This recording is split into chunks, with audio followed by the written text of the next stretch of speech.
You're listening to American Top 40. I'm Casey Kasem.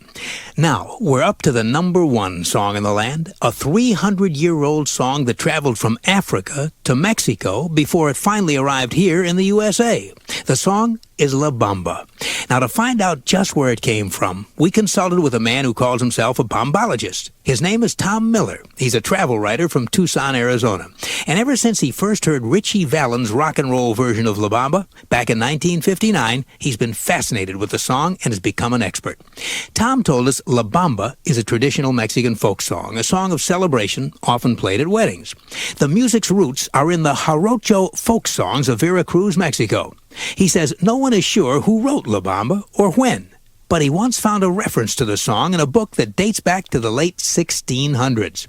Tom says it might have had a different melody then, but the title and essential song were the same. If you want to know what La Bamba means, well, Tom says that's still a mystery.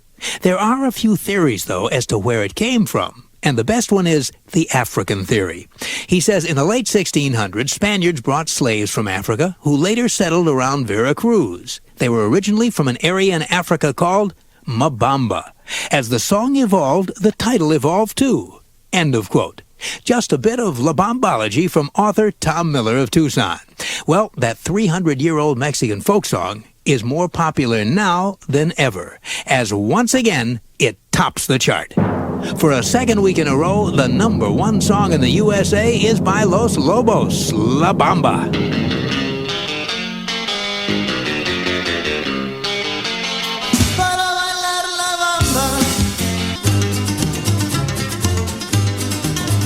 The pride of East L.A., David Hidalgo, Luis Perez, Cesar Rosas, Conrad Lozano, and Steve Berlin. Los Lobos with the number one song for a second week in a row, La Bamba. Casey's Coast to Coast.